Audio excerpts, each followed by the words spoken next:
Jadi ayah itu selalu bilang, nggak punya apa-apa nggak masalah, tidak punya baju bagus nggak apa-apa, nggak punya sepatu bagus nggak apa-apa, malulah kalau kita nggak sekolah, gitu aja. Bunda pada prinsipnya gini, semakin banyak kita ada aktivitas, maka akan semakin cerdas kita membagi waktu. Nah, tapi kalau kita ngenek ikut gitu ya, jadi kenek angkot tembak lah gitu, diajak pulang sekolah gitu. Tiara kebayang kayaknya itu Justru jadi favorit malah. gitu ya, Jadi anak-anak SMA gitu ya. Iya, anak-anak SMA itu nunggu-nunggu gitu, ya, nunggu-nunggu mana kenek angkot yang perempuan gitu. Assalamualaikum warahmatullahi wabarakatuh. Waalaikumsalam warahmatullahi wabarakatuh. Pemirsa Kupas TV dimanapun berada, dalam dunia militer ada yang namanya Panglima Besar. Begitu pula dalam bidang pendidikan. Kita sering mendengar istilah guru besar. Guru besar atau profesor merupakan capaian tertinggi dalam bidang keilmuan, yang mana guru besar adalah impian atau idam-idamannya banyak orang. Nah, pemirsa yang setia, kali ini kita kedatangan tamu yang sangat inspiratif, yang sangat tangguh, yang sangat hebat. Beliau adalah perempuan sekaligus guru besar yang selalu menginspirasi banyak orang. Di sini saya Eva Yulita dan saya Tiara Septiaroza telah hadir bersama kami guru besar bidang ilmu manajemen pendidikan UIN Raden Intan Lampung, Profesor Dr. Hajah Siti Fatimah SAG MPD. Selama 30 menit ke depan kita akan berbincang dengan Bunda dengan tema kita hari ini adalah inspirasi perjuangan perempuan mandiri. Ya, selamat datang Bunda. Bagaimana kabarnya Bun? Alhamdulillah sehat. Ya Bun, sebelum kita berbincang lebih jauh nih Bun, monggo diperkenalkan diri dan menyapa pemirsa setia kita Bun. Oke, baik. Assalamualaikum warahmatullahi wabarakatuh. Waalaikumsalam warahmatullahi wabarakatuh. Terima kasih Kupas TV yang sudah mengundang Bunda datang ke sini. Eva dan Tiara sudah menemani Bunda di studio sini. Terima kasih. Bunda memperkenalkan diri. Nama Bunda Siti Fatimah. Bunda adalah guru besar manajemen pendidikan Islam UIN Raden Intan Lampung. Bunda adalah anak ke-11 dari 11 bersaudara dan punya 4 putra putri. Kalau ada 8 putra, 4 putra, 4 putri, tapi yang ada 4, 2 laki-laki dan 2 perempuan. Kemudian sudah punya cucu. Alhamdulillah. Cucu pertama. Iya Bun. Lagi seneng-senengnya jadi nenek. Seneng-senengnya jadi nenek ya Bun ya. Nah Bun nih, kita kan tahu nih Bunda sekarang mengajar di UIN Raden Intan ya Bun ya. Selain mengajar Bun, sebenarnya apa sih Bun aktivitas Bunda gitu dalam keseharian? Ya, selain Bunda mengajar, Bunda adalah trainer dan motivator. Wow, jadi keren. Bunda mengisi materi sebagai motivator dan trainer di pelatihan-pelatihan, baik itu lembaga pendidikan ataupun di luar lembaga pendidikan. Juga mengisi seminar-seminar, bukan hanya di perguruan tinggi atau sekolah-sekolah, tapi juga di luar lembaga pendidikan. Misalnya seperti beberapa waktu lalu kita mengisi materi di kantor pengadilan tinggi Lampung Tengah. Jadi memang setiap kali mengisi materi sebagian besar adalah tentang motivasi. Berarti Bunda ini ya sangat welcome gitu meskipun itu di luar dunia pendidikan ya Bun ya. Oh, alhamdulillah. Nah Bun, kita ingin tahu nih Bun, bagaimana sih perjalanan karir seorang Bunda Fatimah dari dulu nih bisa sampai menjadi guru besar seperti sekarang ini Bun? Ya. Tentunya menjadi guru besar itu impian semua orang seperti kata Eva tadi, tapi tidak semua orang bisa melaluinya dengan mudah. Tentu perlu perjuangan, dan Bunda tahun 1998 pertama kali berkarir di UIN Raden Intan Lampung. Kemudian seperti juga dosen yang lain, kita mengajar, meneliti, melakukan pengabdian, dan kemudian terus mengajukan kenaikan pangkat dengan prestasi-prestasi mungkin yang kita toreh gitu ya, kita punya gitu.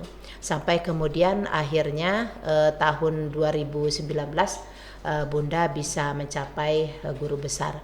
Dan itu bukan mudah karena perjuangan itu hampir 4 sampai 5 tahun ya. Ditolak lagi sidang, tolak lagi, nulis lagi, gitu terus sampai akhirnya 2019 alhamdulillah SK guru besar. Guru besar ya Bun. Di bidang ilmu manajemen. Di bidang ilmu manajemen pendidikan. Ya. Nah Bunda, sebagai seorang wanita karir, gimana sih Bunda caranya mengatur banyaknya kesibukan itu, mengatur dengan keluarga, kegiatan mengajar dan lain-lain itu, ceritain dong Bun gimana caranya? Ya, Bunda pada prinsipnya gini, semakin banyak kita ada aktivitas, maka akan semakin cerdas kita membagi waktu. Waktu itu kan seperti pedang. Benar. Waktu itu juga tidak bisa diulang dan kesempatan juga tidak terjadi 2 kali. Jadi setiap waktu Bunda punya perencanaan yang matang dalam banyak hal. Contohnya gini, dulu ketika S1, Bunda S1 itu sambil bekerja juga di pabrik, tapi juga Bunda harus menjadi mahasiswa lulus tercepat dan IPK tertinggi, dan itu harus dilakukan dengan memanage waktu sedemikian rupa. Karena berangkat misalnya sore harus ke pabrik, pagi kemudian kita kuliah, lalu siang mempersiapkan semua PR gitu ya, tugas-tugas gitu. Sore begitu lagi. Jadi memang harus di manage sedemikian rupa.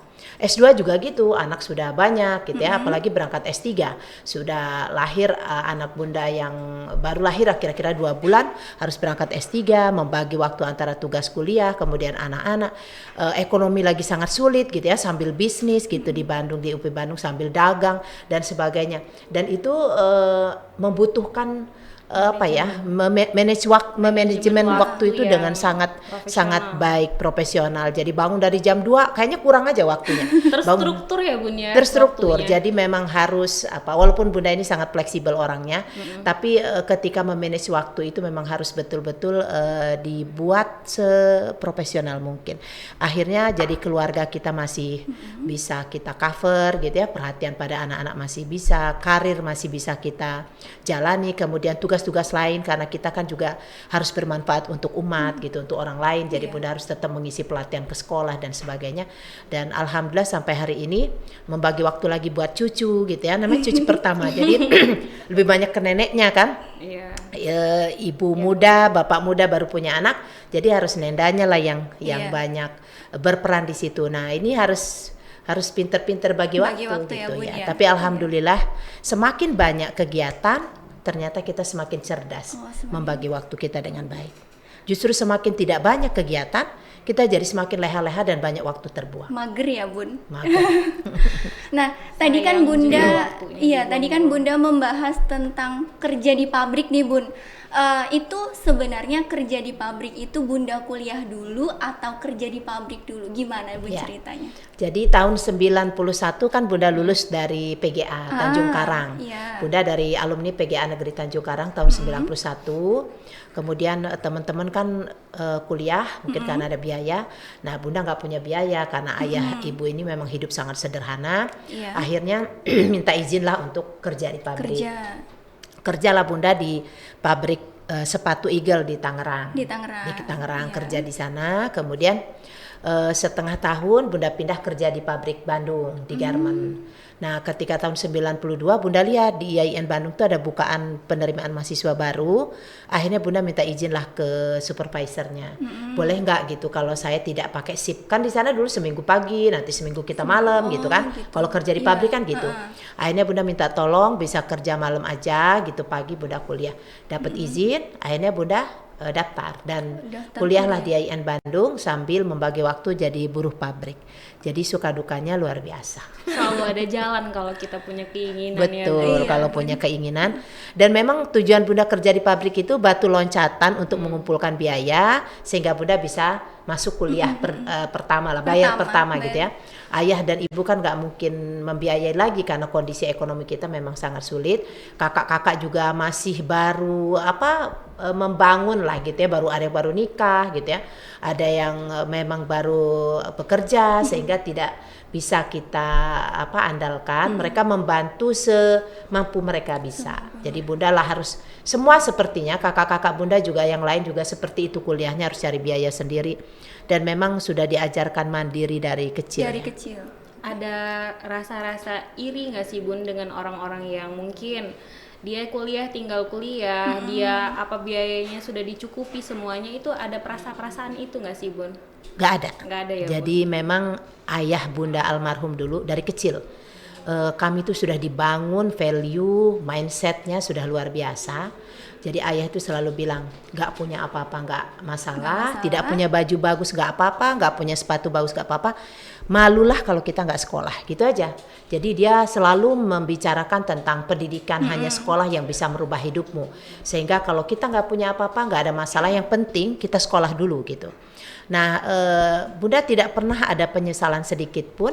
Justru sekarang merasa sangat bangga gitu. Dan apa yang sulit kalau kumpul sama kakak-kakak itu cerita. Kami cerita bagaimana sulitnya dulu. Maaf gitu ya, kakak Bunda itu sampai nggak punya pakaian dalam gitu ya, udah gadis padahal gitu ya, sekolah itu nggak pakai CD misalnya. Kemudian ya ada cerita lucu-lucu gitu. Kemudian kami ini semuanya nggak ada yang punya lobang tindik ya, iya, telinga. tindik, Saking nggak pernah dipakein anting gitu ya, nggak punya anting. Dulu dikasih benang, kemudian akhirnya lepas, akhirnya nyatu lagi itu. Jadi nggak ada yang bisa pakai anting, kami semua yang perempuan 8 orang ini. Sehingga kalau cerita itu lucu gitu ya, lucu banget. Tapi justru ketika cerita lucu itu ada kebanggaan tersendiri, ada kebahagiaan tersendiri bahwa ternyata ayah dan ibu ini sukses merubah mindset kami itu menjadi orang yang kuat, mandiri, dan tanpa ketika mereka sudah berpulang, kami masih butuh sebenarnya perhatian dari orang tua, tapi kami tetap menerapkan dan mencontoh apa yang selalu disampaikan oleh ayah dan ibu. Jadi akhirnya seperti inilah kakak-kakak alhamdulillah mandiri semua gitu. Bunda yang ke-11 bungsu juga tidak pernah merasa bungsu dan harus dimanja, jadi tetap harus kuat. Dan kemudian ini yang dicontohkan pada ponaan-ponaan, pada anak-anak gitu ya, dari ajaran-ajaran dari ayah dan ibu Bunda dulu. Jadi nggak ada penyesalan sedikit pun, atau ketika melihat ada teman-teman Bunda itu berangkat udah diantar pakai mobil dulu ya, sementara Bunda itu harus seragam itu belum pakai seragam gitu, masih pakai putih merah karena belum bisa beli baju seragam SMP gitu. Kemudian sepatu itu udah mangap gitu ya, nggak diganti-ganti gitu. Tapi Bunda nggak pernah merasa malu atau merasa sedih atau merasa menyesal, enggak. Karena ini nggak sih Bun, itu motivasi yang tertanam dari diri kita itu apa sih supaya bisa sifatnya tuh kayak Bunda gitu Bun? Jadi Bunda juga selalu bilang dengan anak-anak bahwa ternyata selalu yang Bunda sampaikan, orang yang paling gampang nanti dihisab di yaumil kiamah itu justru orang susah. Orang susah ya, orang Bun? Susah, orang miskin. Karena nggak ada barang-barang yang banyak perlu dia gitu pertanggungjawaban kan, gitu. Jadi justru sekarang ketika kita punya apa-apa gitu, alangkah beratnya kita nanti lama nunggu hisapnya, diperhitungkannya. Justru jadi bersyukurlah sebenarnya orang-orang yang pada taraf di bawah kemiskinan atau menengah ke bawah gitu ya. Mereka itu di dunia mungkin menderita, tapi mungkin di akhirat nanti mereka akan dengan mudah dihisapnya, gampang gitu, kemudian dimudahkan dalam segala hal. Itu yang Bunda selalu sampaikan pada anak-anak, bahwa dalam kondisi apapun kita harus tetap kuat, harus percaya diri, dan semua yang kita miliki ini kan punya Allah gitu. Kapanpun Allah akan ambil, ya dia ambil karena memang miliknya gitu ya. Itu yang juga Bunda sampaikan pada semua ponaan-ponaan gitu ya, anak-anak Bunda. Jadi jangan pernah merasa sombong dengan apa yang kita punya hari ini, karena mungkin saja yang kita punya sekarang juga bisa saja diambil dan hilang gitu. Gitu juga ketika kita tidak punya apa-apa, jangan merasa rendah diri, jangan merasa tidak percaya diri, karena sesungguhnya apa yang diberikan Allah itu pasti memang sudah ada hikmah semua di balik itu. Nah Bun, kan saya kemarin lihat channel YouTube-nya Bunda nih, bagus banget ya Bunda. Saya penasaran tentang kata-kata jadi kondektur. Itu awal mulanya seperti apa Bun? Kok bisa Bunda bilang katanya jadi kondektur ya semasa sekolah? Kenaik angkot lah ya, bahasanya kenaik angkot. Jadi Dulu ketika masih sekolah PGA, Bunda dikasih sama ibu itu kan keripik untuk dijual. Iya. Jadi di kampung ibu buat keripik untuk ibu nggak bisa kasih uang bulanan gitu. Ayah tuh nggak bisa banyak kasih uang, sehingga untuk biaya untuk makan mungkin kita juga pengen juga ya jajan gitu. Ini dibuatin keripik lalu dijual ke kelas-kelas. Dan kemudian ada teman-teman juga yang di luar PGA itu kan banyak anak-anak SMA yang cukup berprestasi dan mereka jadi sopir tembak gitu. Jadi sopir tembak itu gini, mobil tuh sebenarnya bukan punya dia gitu, punya orang. Sopirnya ada sopir sendiri, tapi siang mungkin sopirnya mau istirahat dipakai sama mereka gitu untuk biaya hidup gitu. Dia punya komunitas lah kira-kira kalau zaman sekarang ada komunitasnya gitu. Nah, Bunda diajak. Jadi ayolah. Ternyata juga ngenaik angkot itu kadang-kadang jauh lebih cepat dapat duitnya daripada jual keripik gitu ya. Jual keripik ini banyak yang utang juga gitu teman-teman itu. Bayarnya nanti ya gitu. Nah, tapi kalau kita ngenaik ikut gitu ya, jadi kenaik angkot tembak lah gitu, diajak pulang sekolah gitu. Lumayan juga dapatnya walaupun ya nggak seberapa, tapi pada saat itu cukup lah ya. Padahal perempuan loh Bun jadi naik angkot. Tiara kebayang kayaknya itu justru jadi favorit malah. Gitu ya, Bu? Jadi anak-anak SMA gitu ya. Iya, anak-anak SMA itu nunggu-nunggu gitu, ya, Bun? nunggu-nunggu mana kenaik angkot yang perempuan gitu. Ada kebanggaan tersendiri karena Bunda jadi berbeda dengan yang lain gitu ya.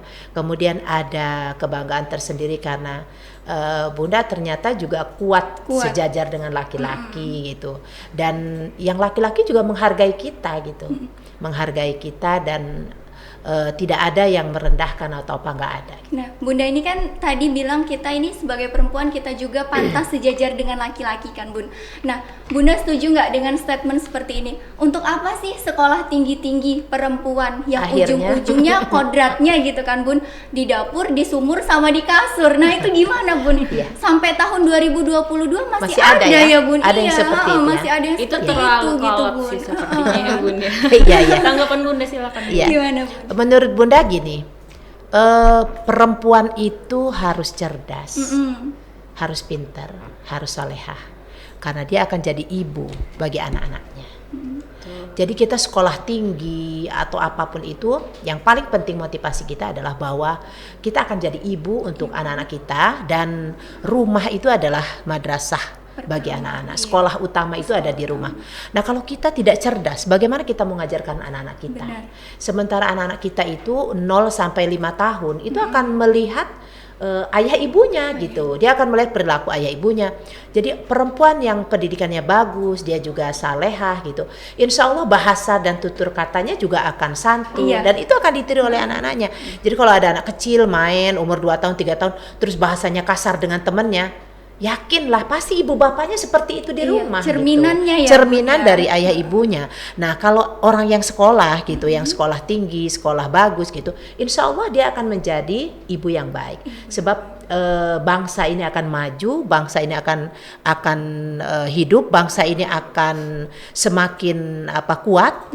Dimulai dari perempuan dan ibu yang kuat. Ibu yang kuat, perempuan yang kuat, yang akan melahirkan anak-anak yang kuat, yang hebat, akan membuat bangsa. Jadi bukan peran perempuan itu bukan kecil banget di rumah tangga, tapi justru kontribusinya bagi negara itu luar biasa. Yang dominan ya, Bun. Betul. Sebenarnya ya. Malah. Iya.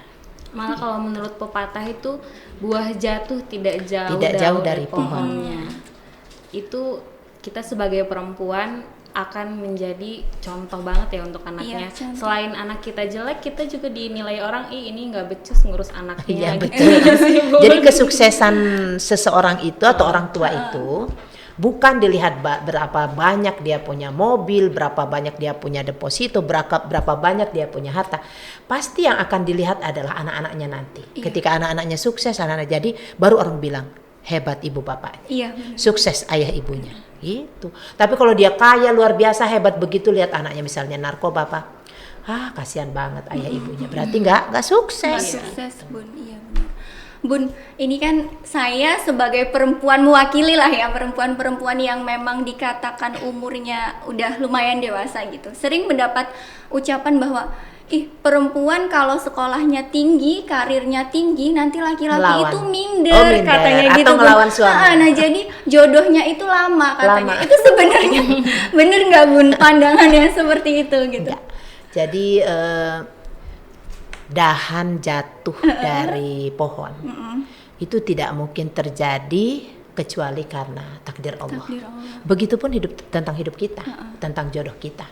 Mau sekolah kita tinggi seperti apa gitu, kalau jodohnya sampai hari itu sampai juga. Mau kita tidak sekolah pun kalau tidak dapat jodoh juga nggak dapat jodoh gitu ya. Yang paling penting adalah bahwa semua tergantung dengan niat. Kita sekolah, niat kita itu adalah menuntut ilmu, dan menuntut ilmu itu adalah sebuah kewajiban. Jadi tidak perlu khawatir dengan statement orang bahwa semakin gelar kita tinggi nanti jodoh semakin menjauh. Menurut Bunda itu agak keliru ya. Yakinlah bahwa seperti apa yang disampaikan dalam Al-Quran, perempuan baik akan bertemu dengan laki-laki yang baik. Laki-laki yang baik juga akan bertemu dengan perempuan yang baik. Maka ketika kita ingin mendapatkan suami yang baik, kita harus mulai dari diri kita menjadi perempuan baik-baik. Itu juga laki-laki. Mau dapat istri yang baik ya harus dimulai dari dirinya menjadi sendiri, laki-laki yang baik. Bunda, Tiara mau tanya sedikit tentang Bunda sebagai profesor dan guru besar di Lampung. Sebenarnya apa sih yang diperlukan Lampung ini dalam bidang pendidikan supaya bisa bersaing dengan daerah lain, Bun, menurut Bunda? Oke. Kualitas pendidikan itu ditentukan oleh banyak faktor. Sama dengan di Lampung ya. Kualitas pendidikan itu ditentukan oleh banyak faktor. Yang pertama adalah lembaga pendidikan itu sendiri, sekolah itu sendiri.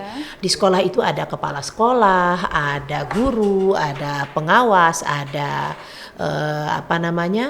ada komite sekolah. Jadi ini harus berjibaku bersama-sama membangun lembaga pendidikan menjadi lebih berkualitas. Kemudian ditentukan oleh apalagi pemerintah gitu. Pemerintah daerah juga harus memberikan support kepada lembaga pendidikan, baik itu bentuknya materi ataupun moral, supaya sekolah-sekolah itu juga menjadi lebih bagus, kualitasnya lebih bagus, dari sarprasnya lebih bagus, SDM lebih bagus.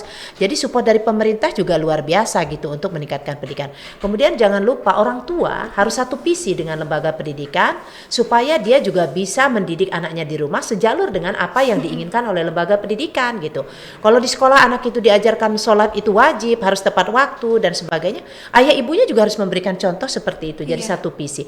Jangan sampai ada jurang pemisah antara apa yang dilakukan orang tua dengan visi yang disampaikan oleh lembaga pendidikan. Dan kemudian yang keempat yang perlu juga menjadi memberikan kontribusi yang signifikan adalah masyarakat.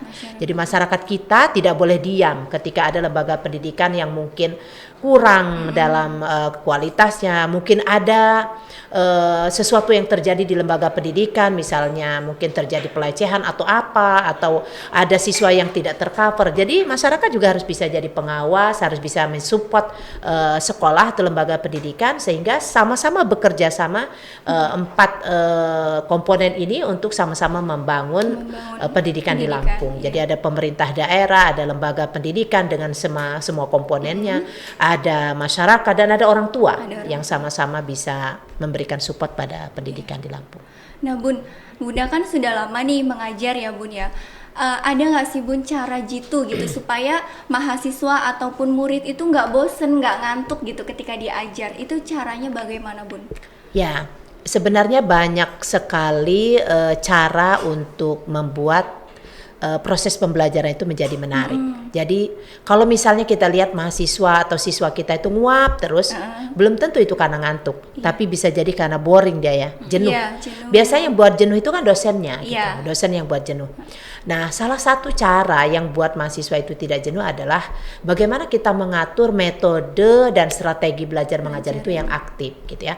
Bukan hanya kita ceramah terus, tapi mahasiswa harus dilibatkan gitu, kerja kelompok, diskusi gitu, banyak hal-hal yang kita harus melibatkan mahasiswa sehingga mahasiswa itu bukan cuma dengar, bukan cuma telinganya yang kerja, tapi juga matanya kerja, otaknya kerja, mulutnya kerja, tangannya juga kerja. Jadi dengan menerapkan berbagai macam metode pembelajaran dan bukan hanya terbatas di kelas, kita bisa bawa mahasiswa keluar gitu ya. Nanti mahasiswa S3 mau Bunda bawa ke Kupas TV nanti, mau Bunda bawa ke sini untuk belajar bagaimana menulis yang baik, Bagus. menjadi jurnalis itu seperti apa. Udah pernah Bunda bawa juga ke Lampung Pos ya. Nanti kayaknya kita bawa ke sini nanti silakan. mahasiswa S3 untuk belajar di sini. Jadi itu juga membuat cara yang menarik untuk proses pembelajaran sehingga tidak monoton, tidak membosankan. Mahasiswa bisa belajar dari banyak hal, bukan hanya di kelas tapi juga di luar kelas. Bunda kalau boleh tahu nih, apa sih yang membuat Bunda itu sebelumnya cita-citanya apa, terus kenapa memilih mendalami tentang pendidikan, mengajar, kenapa nggak wira swasta, kenapa nggak pengen jadi pegawai di tempat kerja gitu, Kayak di bank gitu ya. Kenapa Jadi mau gini, mengajar? ayah Bunda guru, kemudian 11 kakak Bunda itu ada 5 yang guru. 5 bahkan 6 mungkin ya, karena ada yang ngajar ngaji dan seterusnya, ada yang guru SD, SMP, SMA dan seterusnya. Ayah Bunda guru dan dia selalu bilang perempuan itu bagusnya memang jadi guru. Tidak jadi guru di sekolah tapi jadi guru buat anak-anaknya di rumah. Itu mindset yang selalu ditanamkan oleh ayah. Kemudian dia selalu bilang juga, nanti yang anak-anak ayah perempuan ini cari suami yang guru aja gitu. Sebab jadi guru itu bagus, enak gitu ya. Kemudian akhirnya di mindset Bunda, guru itu adalah pekerjaan yang sangat mulia. Sangat mulia karena dia mentransfer ilmu dan itu seperti multi level marketing pahalanya. Hari ini Bunda mengajarkan kebaikan pada mahasiswa, nanti mahasiswa mengajarkan lagi pada muridnya nanti jadi guru lagi ngajarkan lagi pada murid, dan Bunda akan kebagian terus pahalanya gitu. Semua kebaikan itu akan jadi, ilmu ini akan jadi syafaat nanti di yaumil akhir. Jadi yang membuat Bunda itu ingin betul jadi guru adalah karena terjun langsung untuk membentuk karakter anak ya, membentuk karakter mahasiswa, membentuk karakter bangsa. Dan menjadi guru itu adalah salah satu menurut Bunda pekerjaan yang sangat mulia, karena bukan hanya dia bisa mencetak anak-anak bangsa tapi juga kelak di yaumil kiamah nanti akan menjadi syafaat nanti yang luar biasa. Jadi emang kita. dari kecil cita-citanya jadi guru ya? Jadi guru, dari kecil pengen jadi guru. Sampai sekarang jadi guru besar. Jadi guru besar, Jadi guru alhamdulillah. besar. Nah Bun, kita ini kan sudah hampir 2 tahun ya Bun, kuliah, sekolah itu dalam bentuk daring. Daring. Menurut Bunda itu sudah efektif atau belum? Nah, lebih efektif mana Bun, antara daring atau luring gitu? Oke. Jadi gini, kalau Bunda ditanya lebih efektif mana, karena situasi dan kondisi kita memang harus online, maka kita mau tidak mau harus online. Efektif dan efisiennya itu akan sangat tergantung dengan beberapa faktor. Satu adalah gurunya menyiapkan pembelajaran online yang memang profesional.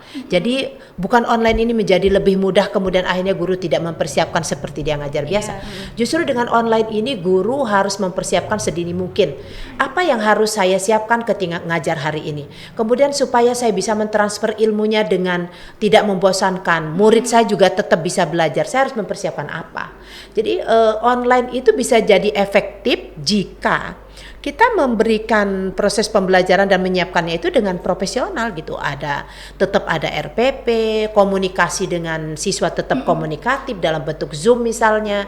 Kemudian harus ada kerjasama yang lebih intens dengan orang tua, karena orang tua itu harus melihat langsung anak-anaknya yang sekolah di rumah secara online. Bener gak dia belajar? Jangan-jangan dibuka aja kamera tapi dia kemana gitu ya, ditaruh fotonya aja misalnya. Jadi kerjasama dengan orang tua juga harus lebih intens ya. Kemudian ke zaman offline dulu, tapi kalau Bunda melihatnya gini, di era 4.0, 5.0 memang kita sudah serba online nanti. Semua harus berbasis IT. Dulu diperkirakan bangsa Indonesia itu akan melek teknologi dan masuk ke 4.0 itu kan di 2022 mungkin di awal-awal tahun atau Desember 2021. Ternyata karena Covid kita sudah lebih cepat masuk di 4.0 dan 5.0. Jadi kita lebih siap sekarang. Bunda, monggo diminum dulu. Iya Bun, sebenarnya kan karena Bunda ini sudah lama nih di dalam dunia pendidikan. Suka dukanya apa Bun menjadi seorang pengajar pendidik gitu? Pasti kan ada ya Bun ya suka dukanya gitu. Lebih banyak suka sih ya. Suka ya, lebih Bun? banyak suka, lebih Karena banyak Karena bahagia. memang Bunda cinta Karena dengan Bunda cinta. mengajar. Misal gini aja lah, badan Bunda demam nih, agak sakit, terus pergi ke kampus ngajar, hilang gitu. Udah ketemu mahasiswa itu hilang aja. Jadi obat ya, Bun? Jadi obat. Kemudian misalnya Bunda mau ngisi pelatihan, ada jadwal, tapi badan gak enak. Berangkat aja Bunda ketemu sama guru-guru, melatih bagaimana mereka itu membuat RPP misal dan seterusnya. Hilang aja jadi sehat gitu. Jadi karena senang panggilan hati dan memang suka gitu jadi guru, akhirnya Bunda lebih banyak sukanya, lebih banyak bahagianya. Kenapa? Bahagia banget gitu ketika nanti Bunda ngajar dari sudah 22 tahun ya. Wow. 24 tahun, hampir 24 tahun. Ketika Bunda ketemu berangkat Bunda ke Semarang. Tahu-tahu tidak sengaja gitu ketemu lagi makan, ada yang bayarin kan? Siapa ini? Bun, saya dulu mahasiswa S1 Mahasiswa. Bunda gitu. Lupa kita mukanya, Iya. tapi dia nggak lupa Nggak sama lupa. kita. Saya gini deh, bangga banget gitu ketika dia bilang saya juga sudah jadi guru Bun di sini. Saya juga ngajar. Nanti ketemu lagi kita di kabupaten lain, ada yang sudah jadi dosen, ada yang sudah bahkan ada yang sudah doktor mahasiswa Bunda. Banyak yang sudah doktor dan ini luar biasa. Bunda berharap mahasiswa Bunda ke depan jauh lebih hebat dari dosen-dosennya, bisa jadi profesor juga. Kalau dia di sekolahan dia bisa jadi guru yang lebih profesional dari dosen-dosennya. Jadi lebih banyak senang dan bahagia. Bahagia. Menurut Tiara sih ini udah memetik hasil dari apa yang diusahakan sebelumnya. Kalau dukanya Bun, duka supaya bisa jadi seperti sekarang itu apa Bun? Mungkin yang membuat Atau nggak terlalu dirasain ya capek ini? tidak pernah terlalu dirasakan karena Bunda menikmati. Jadi Bunda sangat menikmati dan Proses. sangat mensyukuri semua perjalanan hidup Bunda dari mulai yang mungkin sulit gitu ya, sulit secara ekonomi, kemudian banyak cobaannya dan sebagainya, sampai hari ini Bunda menikmati banget gitu, bersyukur banget, dan ternyata di balik itu hikmah luar biasa. Jadi Bunda, anak-anak, keluarga besar justru dengan cobaan-cobaan itu semakin cerdas secara emosi, semakin cerdas secara spiritual gitu ya, bahwa ternyata kita ini gak ada apa-apanya gitu. Semua ini memang sudah ketentuan Allah dan memang sudah seperti ini yang harus kita jalani gitu. Usaha tetap maksimal, tapi apapun hasilnya itulah yang memang sudah ditakdirkan oleh Allah. Nah Bunda, setiap orang itu kan pasti punya masa-masa tersulitnya kan Bun, terpuruk lah istilahnya. Ketika Bunda pasti pernah ya. Nah saat Bunda merasakan terpuruk dan sangat-sangat terpuruk itu, bagaimana cara Bunda ini untuk ayo kita bangkit lagi, cepet bangkit itu. Nah gimana caranya Bun? Ya, Bunda yang paling mungkin sangat sedih dan terpuruk itu ketika kehilangan ayah dan ibu. Kemudian ada masalah yang sangat berat di keluarga, itu luar biasa gitu ya.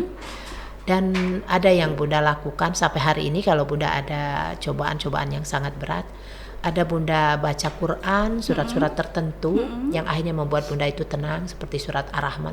Kadang-kadang gak kenal waktu ya, bolak-balik terus dibaca gitu sampai Bunda merasa nyaman gitu, merasa tenang. Dan Bunda sangat yakin ketika sholat kita sudah benar gitu ya, ibadah kita sudah benar, baca Quran kita juga karena cinta sudah benar gitu, insya Allah kesedihan yang mendalam itu tidak akan terjadi gitu, keterpurukan juga tidak akan terjadi. Sedih itu hal yang wajar gitu ya, tapi sampai kita terpuruk itu insya Allah tidak gitu. Tidak. Karena kita sangat yakin bahwa ada masanya roda itu akan berputar. Mungkin hari ini kita nangis, besok kita tertawa. Hari ini kita susah, besok kita mungkin bahagia. Kalau Tiara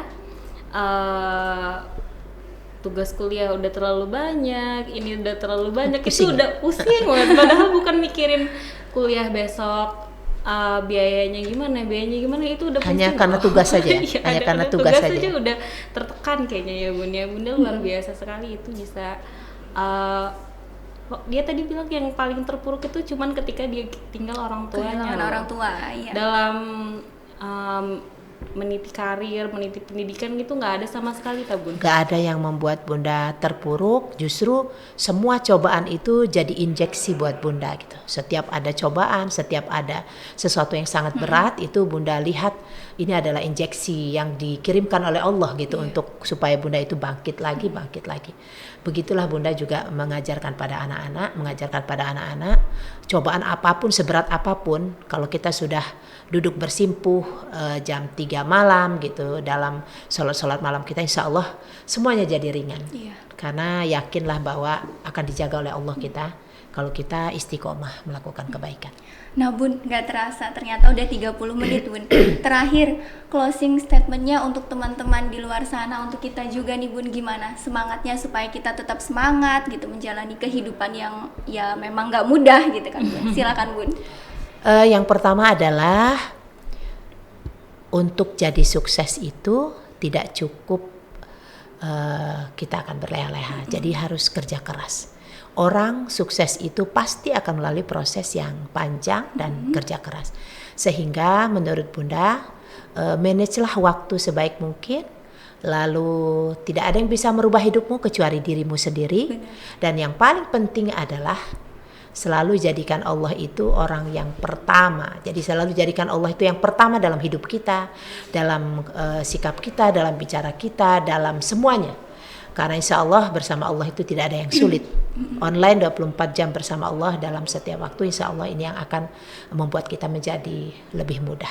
Untuk anak-anak muda di luar sana, mungkin siapapun itu, agama apapun pasti akan mengajarkan hal yang sama. Bahwa kita itu punya sesuatu yang lebih kuasa dari kita. Maka online lah bersamanya 24 jam. Insya Allah tidak ada yang sulit. Iya, terima kasih Bun. Baiklah pemirsa Kupas TV, tidak terasa kita telah berada di penghujung waktu. Kita sudah banyak berbincang mendengarkan cerita yang luar biasa dari seorang Bunda Fatimah ataupun Prof Fatimah. Nah, dapat kita tarik kesimpulan bahwa untuk menjadi sukses itu adalah hak dari semua orang. Semua orang berhak sukses, semua orang memiliki kesempatan yang sama untuk sukses. Karena sukses itu tidak mengenal siapa kita dan dari mana kita berasal. Benar ya Bun? Gak boleh pantang menyerah. Iya. Nah, selain itu, sukses itu tergantung pada diri kita, pada tekad kita, usaha kita, dan doa kita. Demikianlah podcast kita hari ini, semoga bermanfaat. Kalau ada sumur di ladang, boleh kita menumpang mandi. Kalau ada umur yang panjang, boleh kita berjumpa lagi. Terima kasih, sekian dari kami. Wassalamualaikum warahmatullahi wabarakatuh. Waalaikumsalam.